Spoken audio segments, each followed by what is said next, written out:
Thank you for coming for this last afternoon of the conference.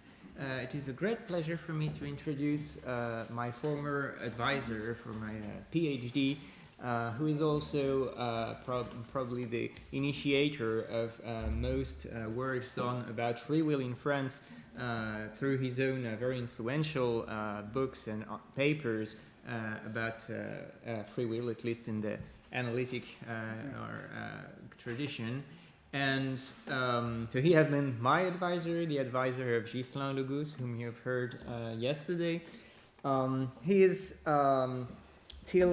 still professor of philosophy at the University of Nantes, and before working in contemporary theories of action, of free will, of metaphysics, and philosophy of religion, he also had a specialization in the history of medieval philosophy.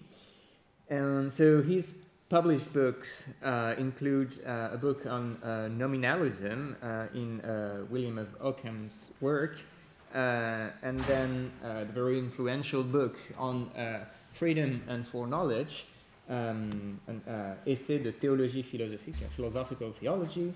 And then he has also recently published in 2011 the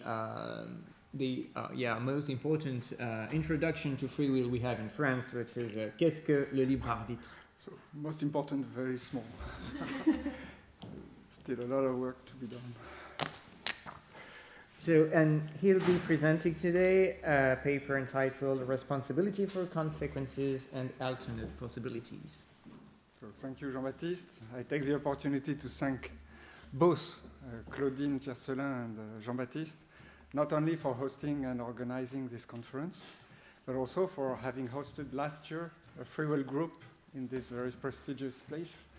So I was very happy, and I think the others too. Some of them have spoken these days.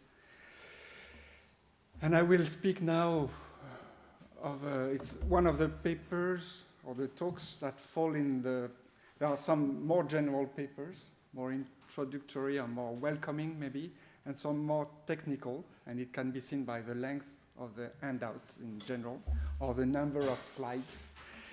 So mine falls in the second part. So it's difficult, but as the title shows me, there is some fun. So I can say it's difficult, but there is fun, or it's fun, but it's difficult. And in addition to that, I have made some drawings in the train. I found them very ridiculous, but since the time is not the best for a talk, I think I will use those drawings just to wake you up. So, the title, Pending Sharks, I wanted to illustrate it, but this illustration doesn't work because it's not a pen, it's a cage. And the shark is not in the cage, is out of it, and it's a cage for people to look at sharks. But of course, if I have looked at shark in a pen and I found that, so it didn't work.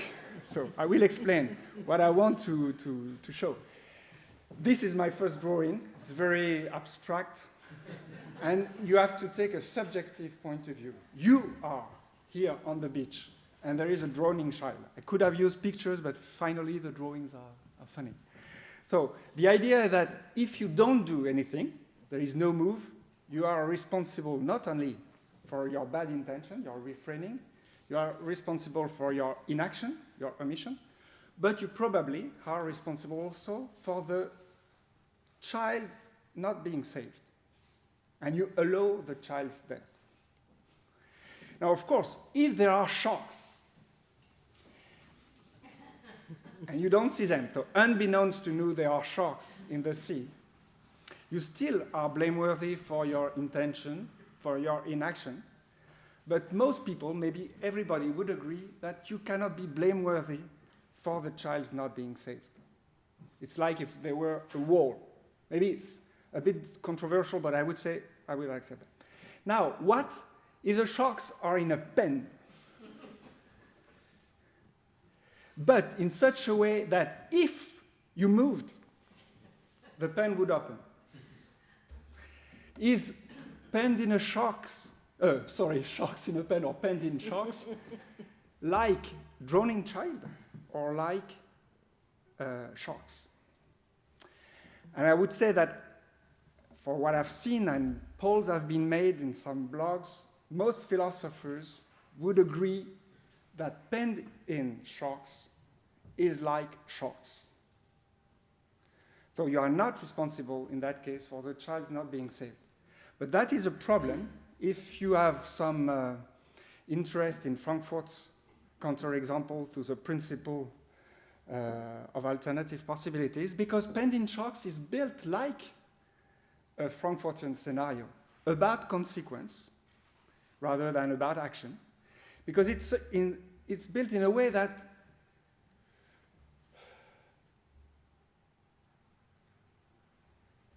you cannot save the child, but in the initial position, you are in a position when the pen is closed, which is like drowning child. So you are responsible in drowning child.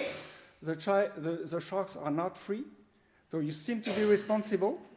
I built a scenario in which a counterfactual intervener would, by his presence, necessitate the outcome, but for Frankfurtian scenarios, that does not take off responsibility. So if I want to use a Frankfurtian scenario, a real one, about action or about omission, I could have sloth about omissions, which is like drowning child, except that unbeknownst to you, a malevolent counterfactual intervener would monitor your brain, his brain here, but your brain, so that you could determine, it could determine you to refrain from jumping into the water if you were about to do so. And in that case, Frankfurt says, though the omission is inevitable, there is still responsibility for the omission. Because it's like the mere presence of the counterfactual intervener should not change your judgment of responsibility. Assassin is, oh, sorry, it's for the next time. The child is not drowning, but the malevolent counterfactual intervener is monitoring your brain so that you would shoot at the child. You are shooting at the child, and he would intervene to make you shoot if you refrain from shooting. If you were about to refrain from shooting, sorry. So, if you accept the Frankfurtian scenarios, it seems that you should say that in pending shocks, you are responsible for the child not being saved. But if you have the intuition that you are not responsible in pending shocks, I think it causes, at first sight, a trouble for Frankfurtian scenarios. And that is the main point of my paper, and the rest is on the under.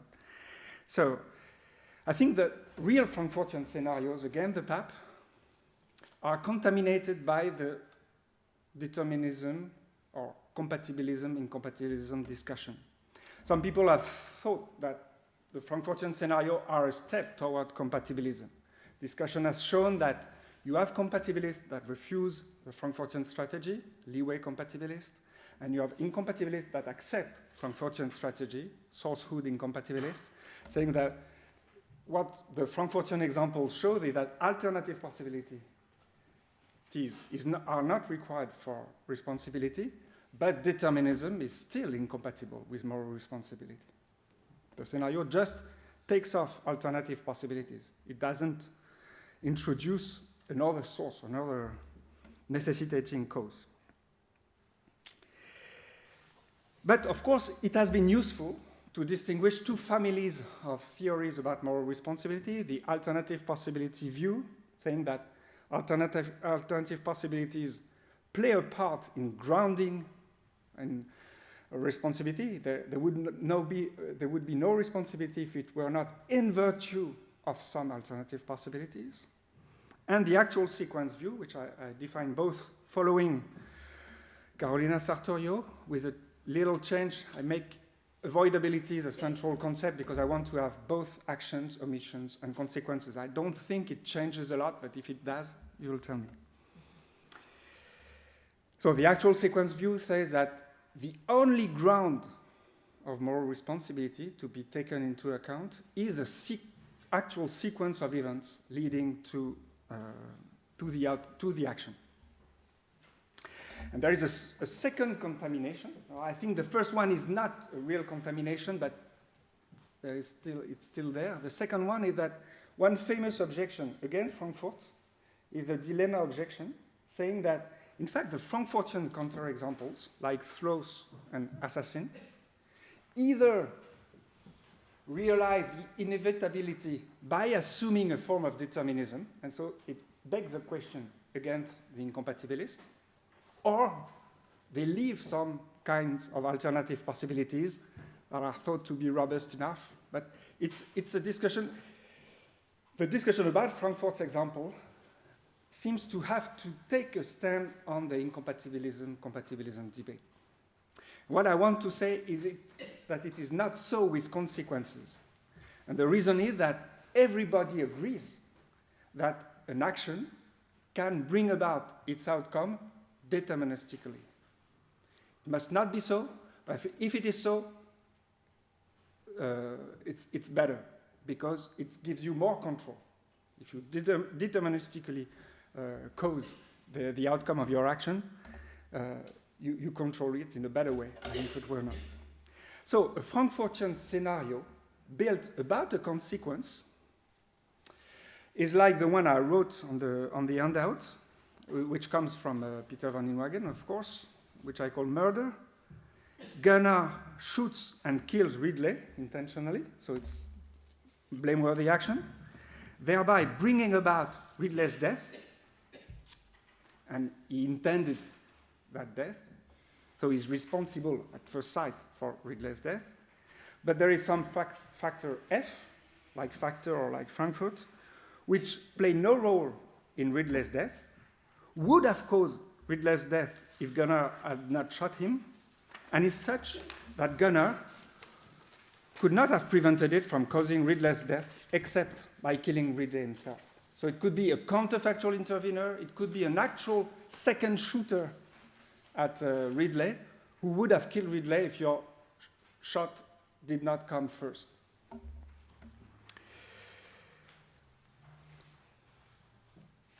Now, so for consequences, it seems to me that the building of a Frankfurtian example, if it succeeds only against weaker principles than the PAP. There are principles about consequences. The two principles I call PACA for principle of the avoidability of consequences of action, and PACO for avoidability of omissions, say that an agent is morally responsible for the obtaining of a certain state of affairs that is a consequence of the action or of the omission, only if she would have avoided it by performing that action or by omitting that action. But the two principles just say that moral responsibility requires counterfactual dependence of the outcome on the action or the omission. Now, I make some statements. I have to be fast because my real contribution comes later, but it seems to be necessary. Those two principles are very similar, at first sight, to Van Inwagen's two principles that he proposed as a replacement of the PAP.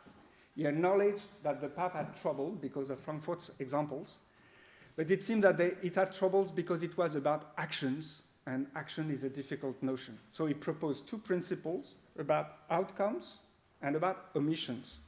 PPP, the principle of the possibility of prevention, and PPA, the principle of the possible action.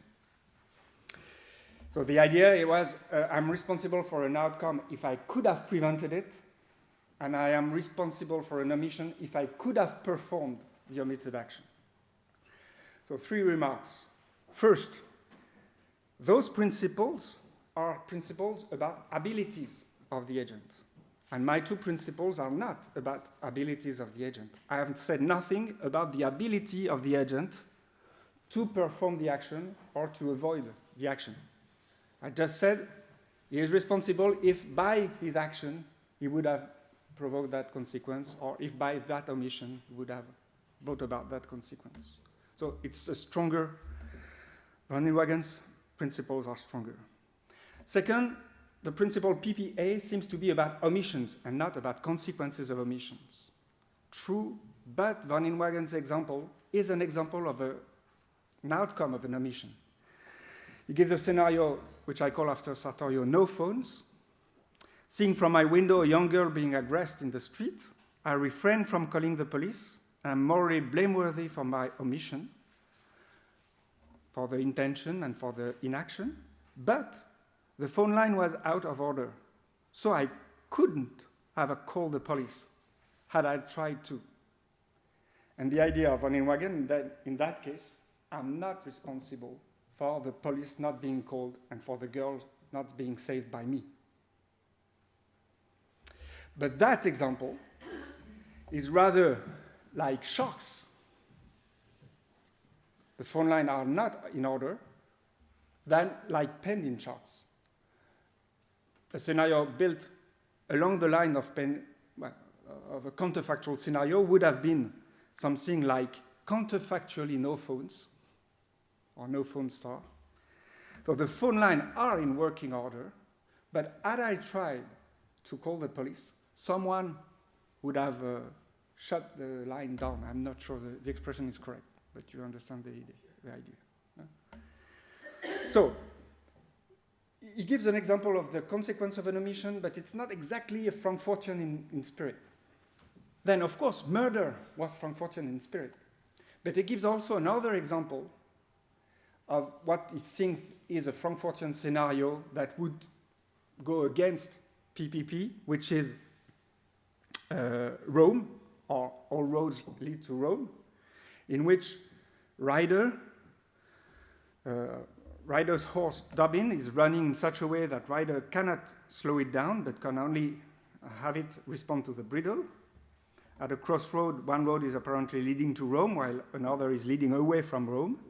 Rider is eager to cause damages in the city and thinks that a horse running foolishly in the streets would do so, so he chooses the first way. And unbeknownst to rider, but not to most of us, says von Inwagen, all the roads lead in fact to Rome. So the idea that he cannot go anywhere else because of the structure of the roads. And what is interesting here is that for von Inwagen, Rome has the same effect as murder and is the same kind of scenario, but it's not a scenario of a counterfactual intervention. What would be a Frankfurtian scenario would be counterfactually Rome. Not all roads lead to Rome, but had rider chosen another way, away from Rome, then a counterfactual intervener would have managed to bring back rider and Dobbin on the way to Rome. So I think von Inwagen doesn't see, and he may be right, I don't say he's wrong, but doesn't make any difference between the two kinds of unavoidability. He makes room for a difference between particular events and general states of affairs. And he says that in murder or in Rome, the agent is responsible for the particular consequence, that death, those damages. But the particular consequences are avoidable. He could have gone to Rome through another way.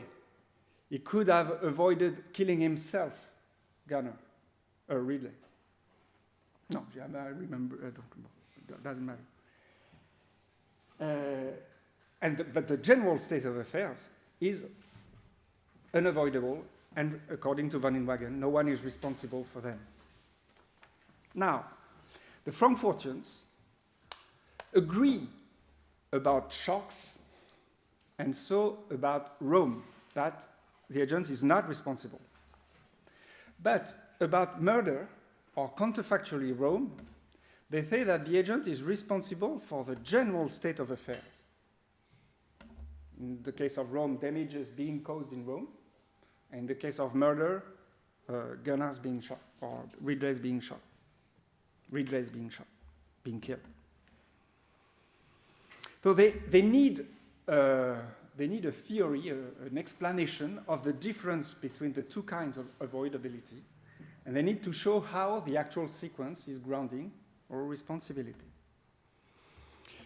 The two best theories, and in a way, I changed, it was a paper first, I gave some years ago about Fischer and Ravizza, and I moved it to a discussion of Sartorio, but I keep some things from Fischer and Ravizza. But I think, I will tell you why, that Sartorio surpasses Fischer and Ravizza. They have resources. They explain that it's not unavoidability by itself that deresponsibilize the agent in a Frankfurtian scenario. According to Fisher and Ravizza, the idea is that the process leading from the action, I stick to consequences of action first, from the action to the consequence, is not sensitive to action. And what that means is that the process is the part of the situation that is causally relevant for the production, the bringing about of the consequence. More technically, the sensitivity to action of the causal process is defined as such, and it's a simple definition, then there is a much more elaborated one, but I stick to that.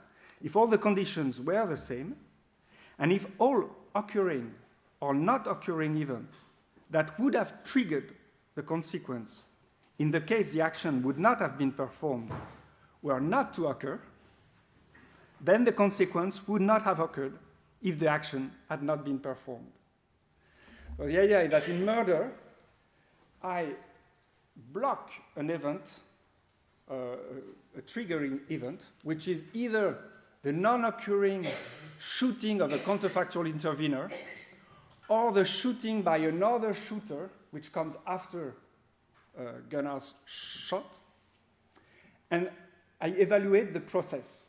And that process is sensitive to action, because now the outcome counterfactually depends, according to Van Inwagen, on the action. The situation as a whole is not sensitive because of the presence of the counterfactual intervener, because of the second shooter, but the process is sensitive to action. Sartorio has a much simpler explanation. She said that there is a difference between Rome and counterfactually Rome, or between murder and sharks, for example. But the sharks doesn't work here, but let's say Rome and counterfactually Rome, is that the action makes a difference. And what does mean difference making for action or for causes? It means that it brings about its effect in a way that the omission of the action would not have brought about the same effect. So, in no phones, the action doesn't make a difference. But in murder, the action makes a difference. If there were full overt determination, maybe the action would not make a difference. But if there is preemption by the first shooter or only counterfactual intervention, there is difference making.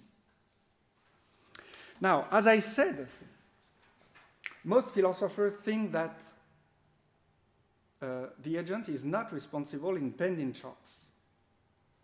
Most philosophers who follow Frankfurt. But not all. So I'm now strictly speaking about consequences of omissions. According to Fisher and Ravizza, the process is sensitive to action because the process has to bracket the presence and the opening of the shocks.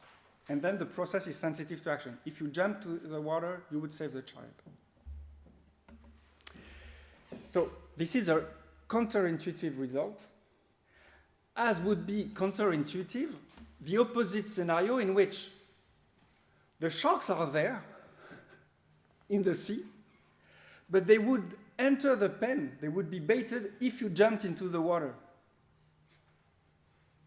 And according to them, you are not responsible neither because the process, you are responsible because the process is sensitive to action. I made a mistake here. Well, I'm not in the mood to correct now the example.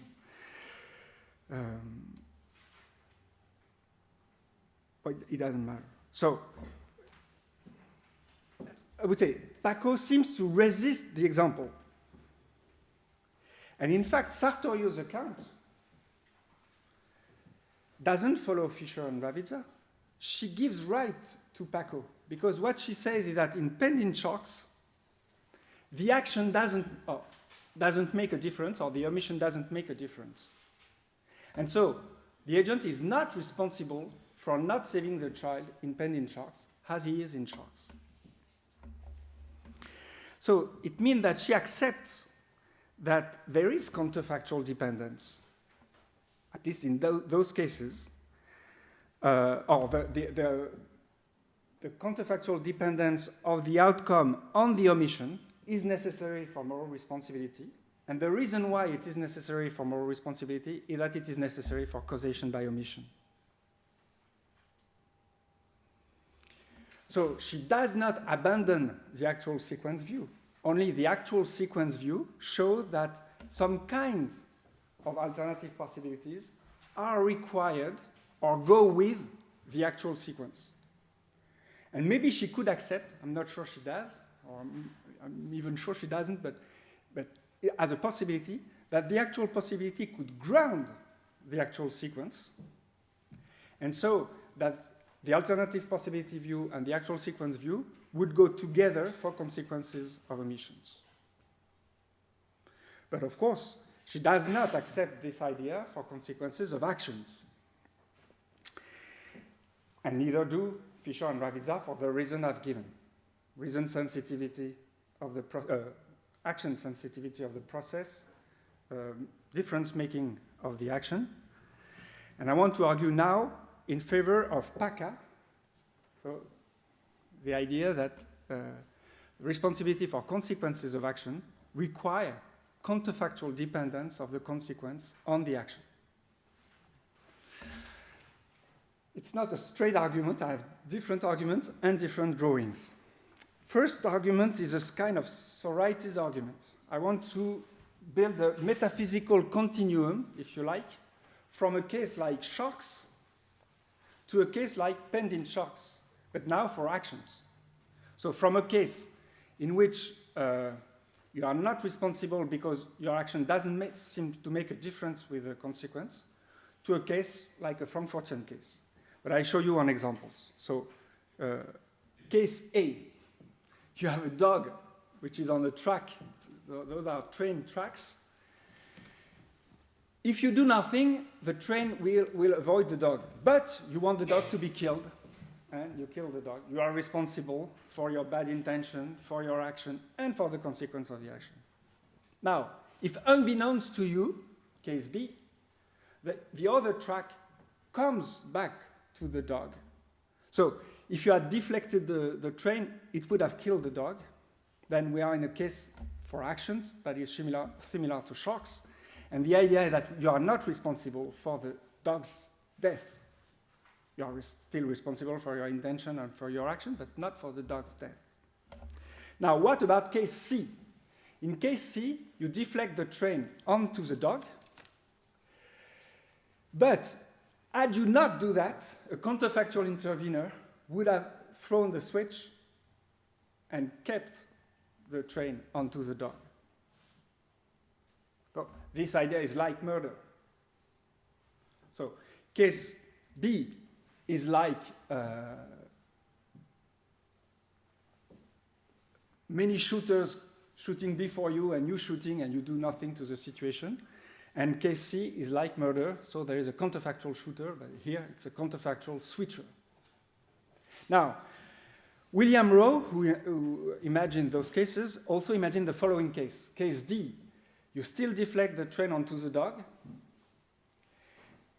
Had you not deflected the train, there would have been a counterfactual action not on the switch, but on the tracks. So, giving you the situation of case B. The intuition is that case D is more like case C. If you are responsible in case C, you are responsible for the dog's death in case D. So the idea, for a Frankfurtian, in case C, you are responsible because the action makes a difference or because the process is sensitive to action. In case D, you are responsible because the action makes a difference and you are responsible, and the process is sensible to action.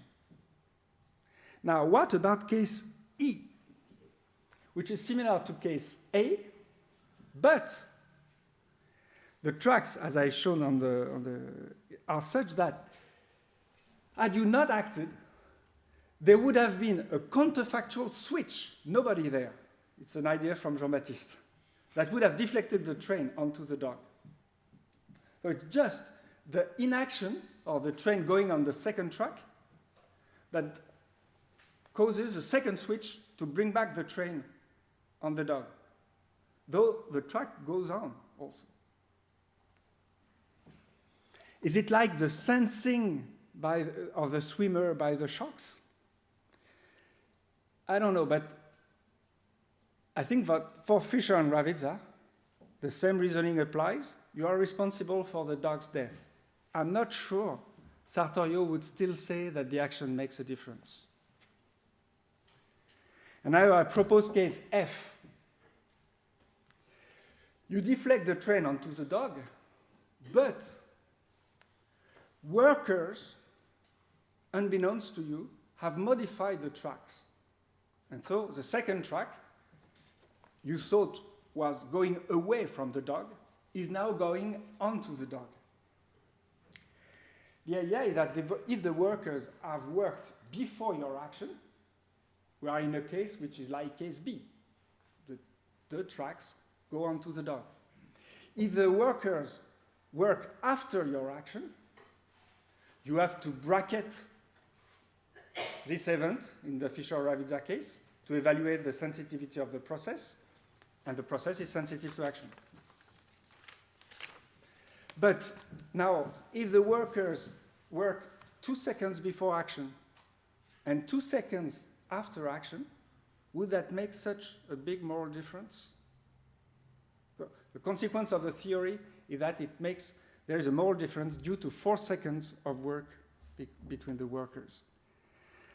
I find that implausible.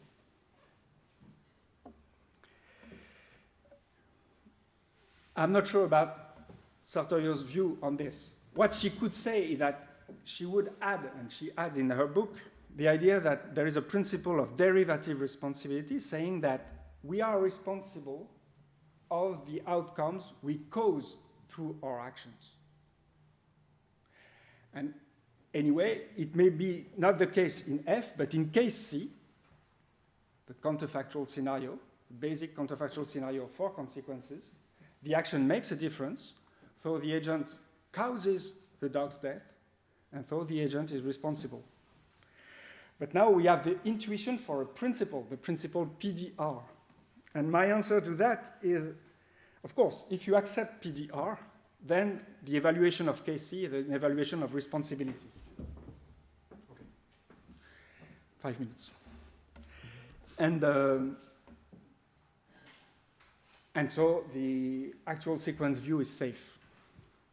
But if you accept the principle PACA, which is also intuitive, then the evaluation of scenario C is negative. The agent is not responsible for the dog's death. And the alternative possibility view is safe. So the only question is, which is most plausible between the two principles, PDR and PACA? I'm tempted to say there is a stalemate here between intuitions. So I add a second argument, which is an argument from symmetry. It has been much discussed, but I think I present it a way that has not been so well discussed. And I have two, it's also a forking argument. One is an argument from similarity and the other one from identity. Similarity, it seems to me that case A is very similar to case OA, which is just if you do nothing, the train will go on the dog. And if you do something, you will deflect it. In case A, if you do nothing, it will be deflected, but you act and you direct it onto the dog. Now it's the opposite. Case OB is like case B. The action deflects the train onto the dog, but had you not acted, it would have gone onto the dog. So I think in case OA, you think the agent is not responsible for the death, like in case, so that was case B, and now case OB. Case B and OB gave the same result. Case A and OA gave the same result. In case OC, so case C, I remember you, Case OC, just an inaction. Had you acted, the train would have avoided the dog. This is penned in chalks. It is very similar to case C, just the inaction replaces the action. But Sartorio's theory, as well as Fischer-Arviza, have as a consequence that the agent is responsible for the dog's death in case C. And Sartorio's account of case OC is that the agent is not responsible for the death of the dog. But if they are so similar, it's implausible for me that you have such a difference in moral evaluation. And then, after similarity, identity, the one on the handout, an example coming from Alison McIntyre. So I have to read it. The princess stands up for the photographs to take pictures. By standing up longer than the conventional 2 minutes, she brings about the state of affairs that the opera is delayed, or that the opera does not start in the right time. Unbeknownst to her, a magnetic field would have impeded her to sit had she tried.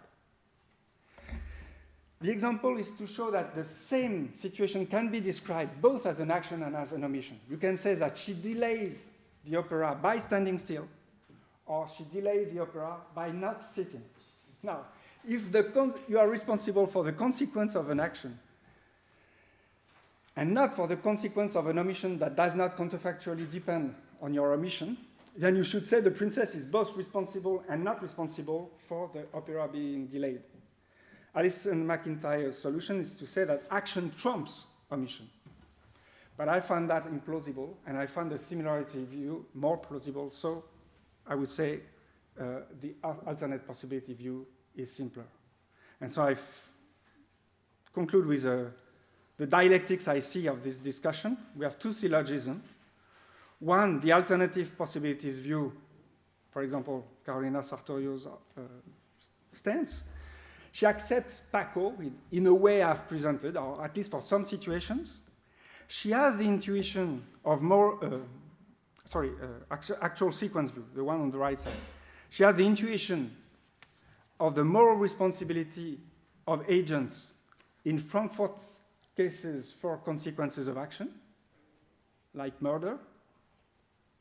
And so she must admit that there is an asymmetry concerning the moral relevance of counterfactual dependence for moral responsibility. It's necessary for consequences of omission, but not for consequences of action. And the other syllogism, from the alternative possibilities view, Paco is valid. We have the intuition that there is a moral symmetry between consequences of actions and consequences of omissions. And so Paca is valid. And so Frankfurt's cases for consequences of omissions do not work, or are cases of non-responsibility. And so it is, I think, a little failure for the alternative sequence view. The rest of the discussion is for action and omission. I have not spoken of that.